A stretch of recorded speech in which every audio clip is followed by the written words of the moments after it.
Charles Blow, you talk about economic opportunity all the time. Not only have we allowed, I think the word allowed is very interesting, because I don't think that history necessarily allows allowed to stand alone. America created, by design, what we call our American ghettos, and that was through urban policies. That was everything from redlining, that was mortgage policies, banking policies, that was the way we built our infrastructure, whether or not we cut straight through those communities, whether or not we built highways that cut them off from the rest of the cities, whether or not we built mass transportation that was easy for them to get into the centers of cities and get to jobs and away from jobs. We didn't simply allow neighborhoods to get bad, we created bad neighborhoods. And as the president said in the memorial service, and now we sit back and feign disbelief when those neighborhoods explode. America, all of America, has its hands deep in this dirt. Thank you, Charles. I have another officer here with me, Colonel K.L. Williams. You're in Kinloch, Missouri, right? Correct. You have taught officers for 30 years on how to avoid bias policing and how to avoid using deadly force. What's your question? Correct. Well, first, let me just say a couple quick things, because I've been sitting, I've been listening, and first of all, I'm just going to say police work is a very noble profession. Number one, what profession out there do people risk their lives to save folks they don't even know? That's the first thing I want to say. And second, we got to really begin to look at the base issues. See, there are officers out there who are willing to step up. You know, they have, when they talk about terrorism, they say, well, if you see something, say something. I say to my colleagues, if you see something, do something. Don't just stand there and watch. Don't just stand there and get involved. But see, what happens is when the officer does get involved, guess what? He gets transferred. He gets demoted. He faces some repercussions from his colleagues, and therefore that behavior does not change. See, we can deal with this problem tonight if we really wanted to step out there and do something constructive and positive. Because the officers out there on the street right now, as we're speaking, they're seeing something that's wrong. They're seeing something that they know should be changed, and they should step in and do something and not turning their back saying, I don't know what I saw. I didn't see anything. You got to be responsible. We talk about accountability. Yes, I teach a class called Racially and Culturally Biased Policing, and it focuses on accountability. But if the accountability stops and is not supported by the higher ups, if it stops and this officer feels, well, I'll never move anywhere in this department if I speak out, because you understand there's a code. When you graduate from that police academy, I guarantee that you are going to be indoctrinated into a philosophy that if you don't toe the line, you're going to have some problems. And that is the bottom line. Now, we can dance around it all you want, and somebody spoke on some other issues. If you think that racism and white supremacy is not involved in police departments, you better check yourself, because the KKK has been involved in law enforcement from when it just about started. So you can look at the historical perspective, you can bring it back to today, but the bottom line is we have an obligation. I have had more guns pointed at my head as a young man before I became a police officer. I don't even know how I made it. And when you look up to a shotgun that's pointing at you, it changes you.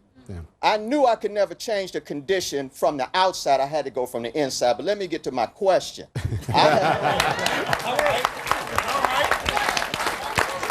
I have taught, I have traveled, I have spoken to police officers who have told me that they believe that black people are genetically predisposed to be criminals. Genetically predisposed. Let that sink in for a minute. And it is their obligation to control these people by whatever means are necessary. All right, I want to bring in now criminal defense attorney,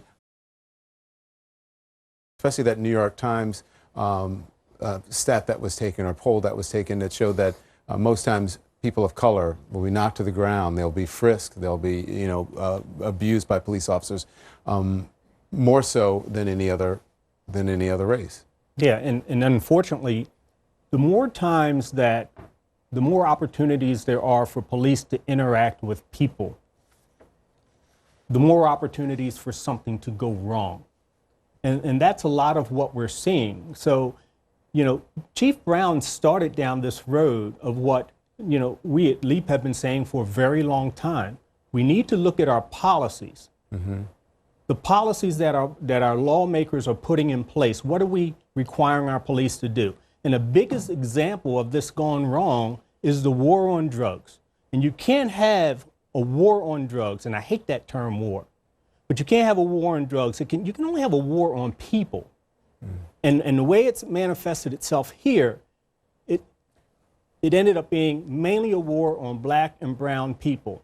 And for things of, mere possession of drugs where people may have a substance abuse issue, let me put it this way. We're attempting to solve a public health crisis with criminal justice solutions.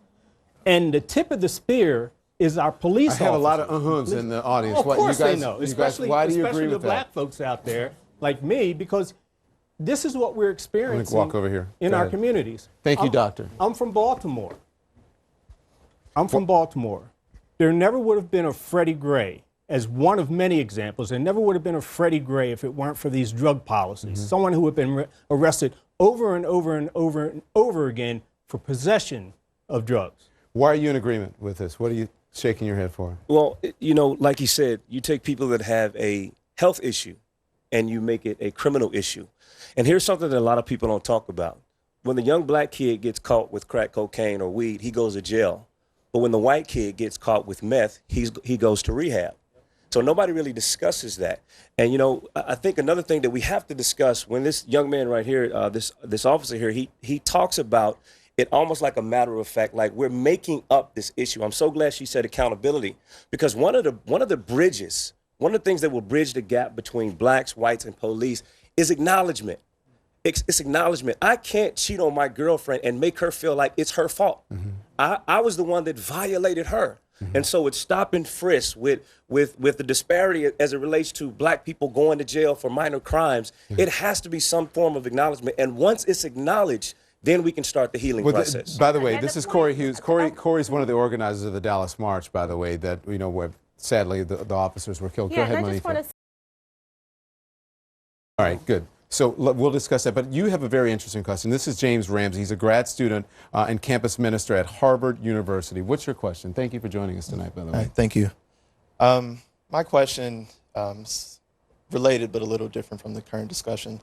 In the eyes of law enforcement and the criminal justice system, my question is, what is it about black people that make us seem to police officers to be more dangerous, or in cases of police safety, our lives less valuable or even expendable, whereas our white counterparts in similar situations either walk away from those encounters unharmed, or if they don't, those offending police officers are held accountable?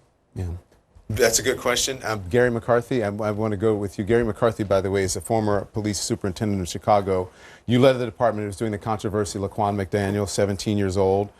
You unfortunately lost your job in part because of that. What do you say to this question for him about seeing people of color as more threatening than than whites? Well, I'm sorry that you feel that way, James. I don't think it's the case, quite frankly.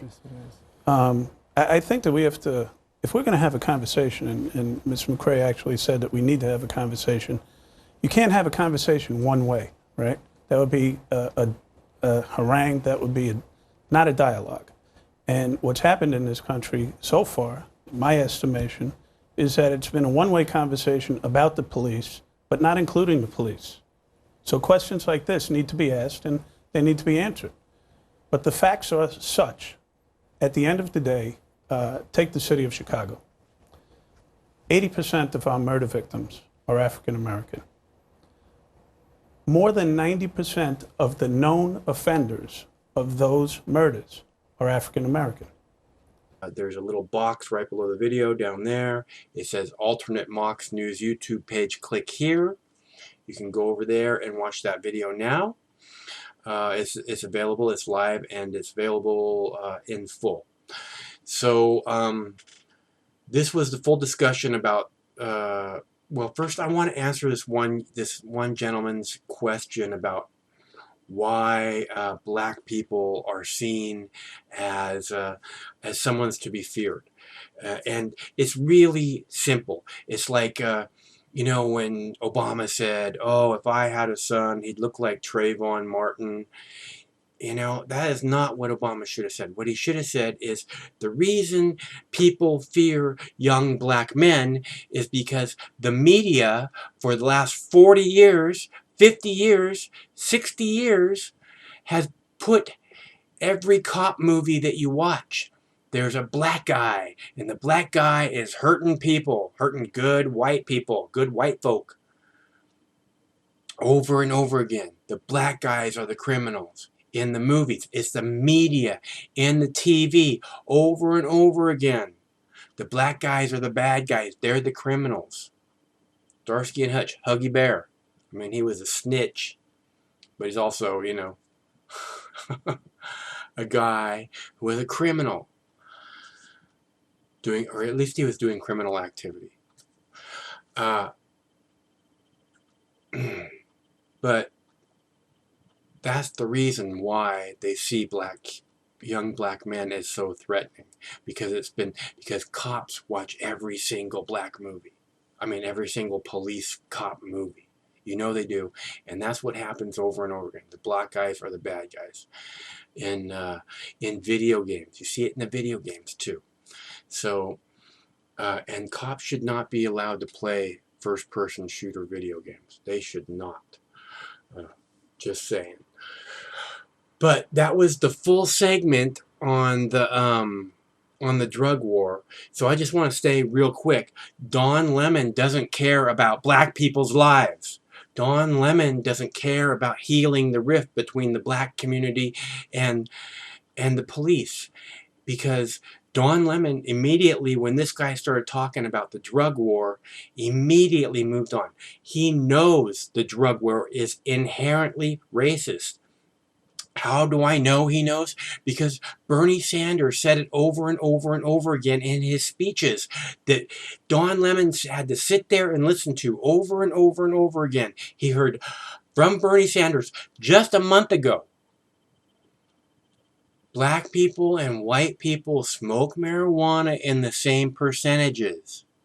And yet black people are 3 times more likely to be arrested for using marijuana, for having marijuana on their possession. And then Bernie Sanders will say, that's institutionalized racism. Don Lemon knows it. He doesn't care about black people's lives. Doesn't care about police officers' lives.